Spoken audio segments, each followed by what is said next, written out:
Hello and welcome to etbfsi.com. My name is Amol Dethe and I'm in conversation with Jyoti Prakash Gadia, the Managing Director of Resurgent India. Mr. Gadia, welcome on the show. Thank you so much, Amol, for inviting me here. Thanks. It's always delight to interact with you, Amol. My pleasure. To begin with, we have been seeing a lot of issues with the banking lenders and the borrowers after whatever the pandemic issue happened. The government came with a suspension of NCLT for the 6 months. To begin with, I would like to learn from you. And looking at the stressed assets market right now, any which way, there were a lot of issues with the stressed assets market. The borrowers were complaining that not getting the right value. The creditors were also saying that at some point of time, how to get rid of the stressed assets because they were not ready to drag it to a long time. So any which way, the values was always an issue. After the pandemic, I'm sure the value will deteriorate further. What do you see? How do you see the demand for the stressed assets now? Going ahead.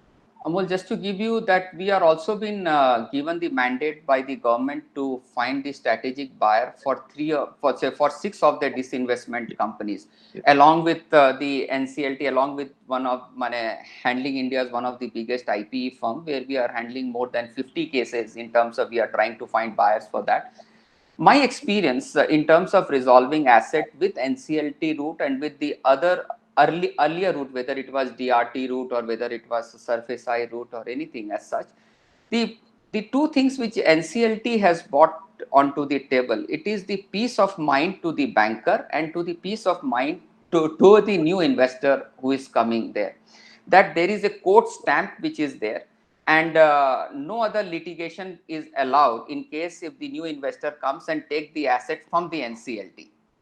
So this is a very good sign, and bankers are also can be relaxed. Ki, sir, all the three C's will not haunt their life once they have taken this decision, once they are retired also.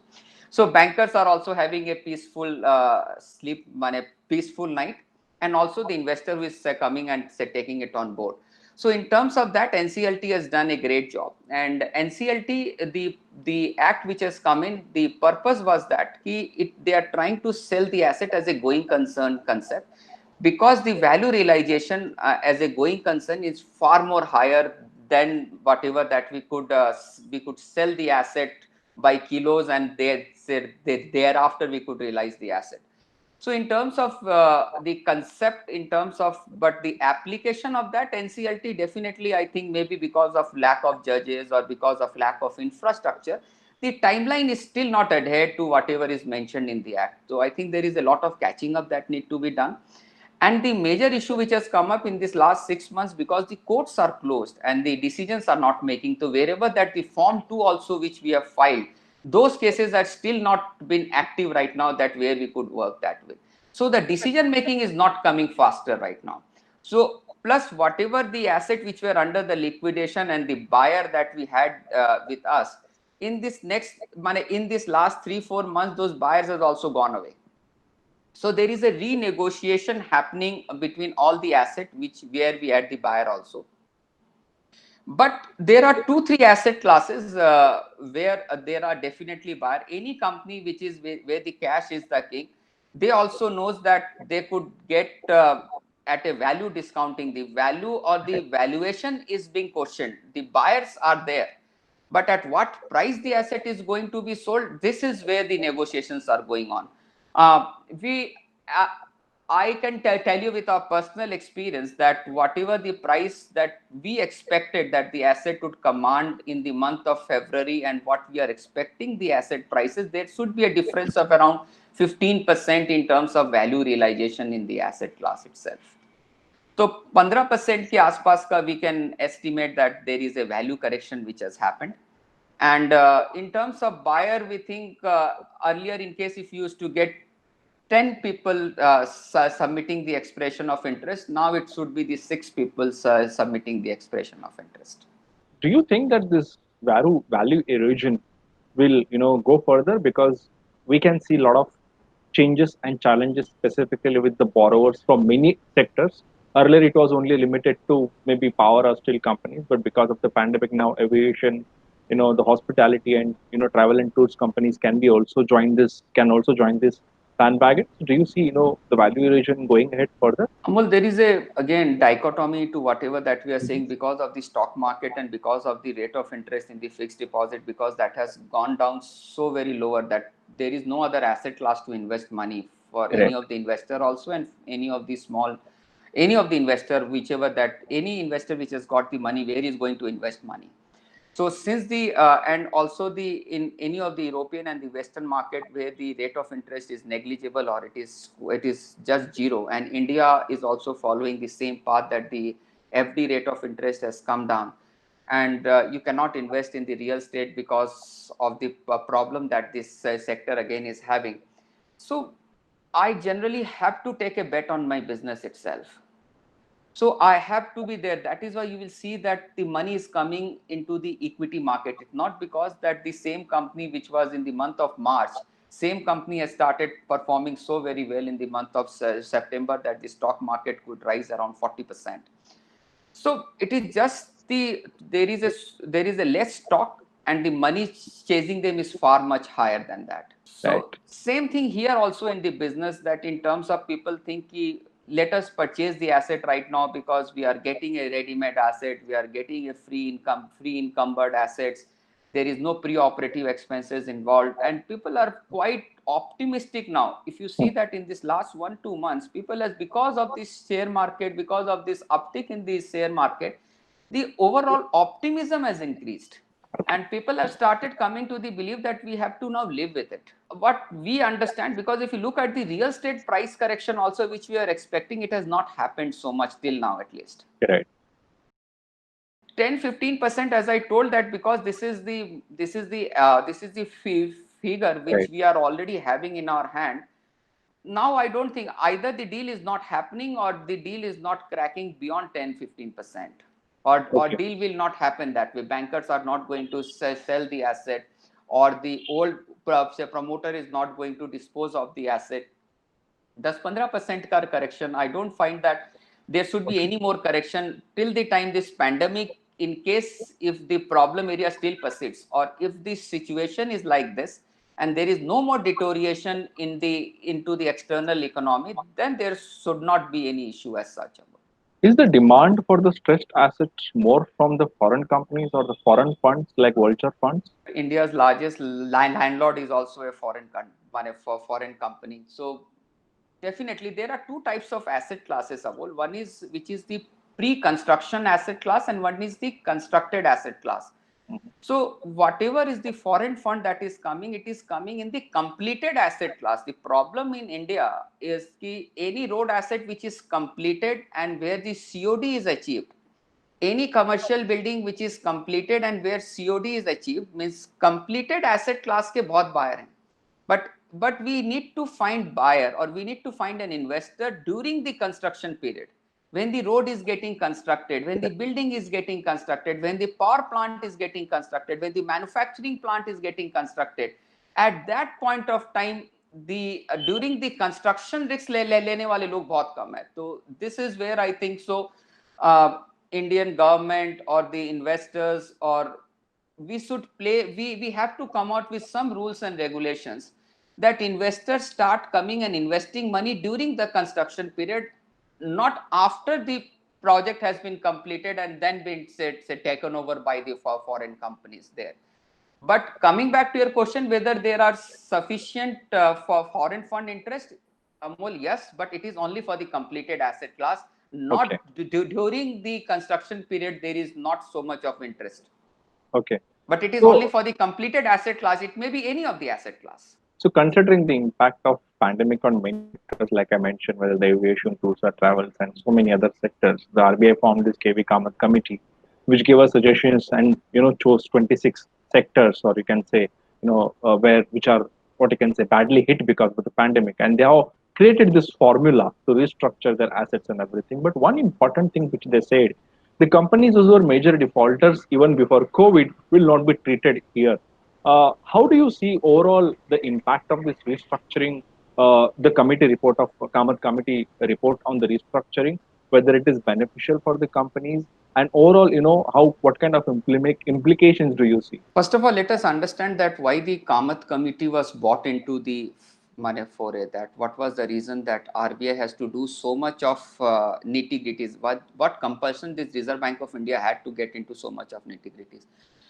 Because if there are in a company, there are 5 lenders involved, debt equity ratio or DSCR, there might be DSCR of 2 might be comfortable with somebody or not comfortable with somebody, and DSCR of 1.2 might be comfortable with somebody. Because in a company A, if there are 5 lenders involved and DSCR of 2, which may be uncomfortable to a lender into a company, whereas one lender might be comfortable with a DSCR of 1.2, say. So how will you come up with this sort of an analogy, or how will you resolve this type of an issue that RBI has come up and said, okay, boss, these are the guidelines, these are the minimum parameters that any of the companies should have or the bankers should look at before restructuring, just to set that each and every banker should at least get into the common minimum program jo hum log banate hain, which all the political parties also try to make when there is a Gadbandhan type sarkar. So whenever there is any of the coalition happening, so there is a common minimum program that need to be followed. So RBI also has to come up with some sort of a common minimum program to make this program successful. But on the flip side, what has happened with this, that there are 2 concern areas. First of all, the concern area is one size fits all, that whether it is auto ancillary or whether it is a hospitality industry, like any of the auto ancillary industry, you on the one side you have a company which has a turnover of more than 10,000 crore, and on the one side there is a company of a small company who has got its top line of less than a crore. For both the companies, the ratios remain the same. How can the TOL by TNW of both the companies can remain the same? How can the EBITDA to loan of both the companies can be 4.5? Or there has to be some sort of a differentiation between the size, geography, the product offering. There has to be some sort of a difference. And this secondly, what is happening, when the loan was sanctioned 10 years before, at that point of time, my EBITDA to loan was 6 or 7. And I've been doing fine with the bank for last 10 years. And my rating is also investment grade. And I'm doing fine with whatever is that ratio which is there. But now after this pandemic, when I required the maximum of the hand holding, and I required that government should come up and help me out, at that point of time, the government is saying, hey boss, your earlier ratio of 6 has to come down to 4 now. It means either my loan amount has to be reduced or I have to infuse more equity into the company. So my entire paradigm of my doing business, whatever I was expecting in terms of ki mere ko kuch help milegi or I would get some sort of a support, so from the bank or from institution, instead of that, they are going to come back and say ki boss, you already are overdrawn now. You have to pay back the existing loan. So this is where the issues that will come down. And given that the point that you have already mentioned, that there is a not more than 30-day default, companies are allowed to come under this scheme. In terms of a businessman, in terms of a look at the other things, the economy was definitely not doing well for last 2 years or so. So I think RBI should have dispensed away with that and allowed company ki na do ke samne aa jaiye sir, you should come out clean once for all, what the issue. To but Reserve Bank of India definitely wanted that it should be only related to COVID related issue, or say if the reason that you are not doing well only because of COVID, that is why they have put this condition of this whatever the days that they have mentioned, Amol. So that was the intention that they had in mind. But definitely one size fit all, and once the ratio which were not specified at the time of sanction, now I have to follow those ratios. These are little stringent. I suppose some flexibility need to be given to the banker, that it can be recommendatory in nature. It can't be told that it is a sacrosanct that minimum this has to be followed. Now Reserve Bank has come back and told that this is minimum that they have to do. I think they could have come up with that. This is a recommendatory nature. You should try to follow that. That would have been a better approach. So yes, on one side we cannot have that one size fit for all, But on the other side, when you speak about the recommendations, given your experience, what are your recommendations? How do you see this entire issue getting resolved? Because at one time, at one side, even bank would not like to go for a maximum haircut, may go for some haircut, not complete haircut. So what is your learnings here? What do you think maybe Kamath committee could have added more, or maybe the RBI or government could have looked or revised some points? If somebody asks you, what could be your answer? You told that there are 3-4 sectors which are badly hit, like real estate, hotels, tourism. These are these sectors which are badly hit. I will just touch base on in all the three sectors which are badly hit. Remaining, we can Right. definitely categorize into one bucket. Like for the real estate, in any company, there are 4 or 5 projects which are running, and each and every project are independent of each other. There are different lenders in each and every project. There is an escrow mechanism for each and every different project. If in one of my project there is a stress, it means the delay is beyond the specified timeline that Reserve Bank of India has mentioned. Yes. All the other projects, because since the company is under stress, because they are saying at an entity level, not at a project level, that you have to look at what is the days overdue.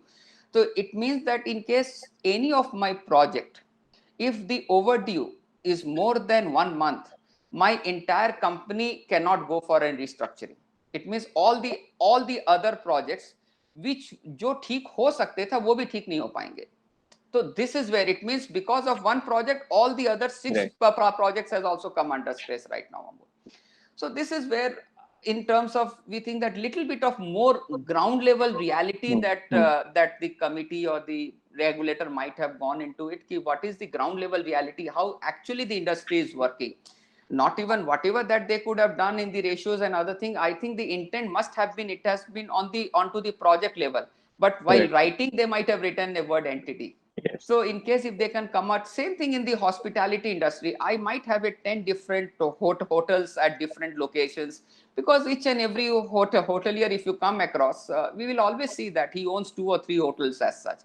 If one of the hotel may not be doing well, then the other hotels are also coming under stress because of the company entity which is under stress that way.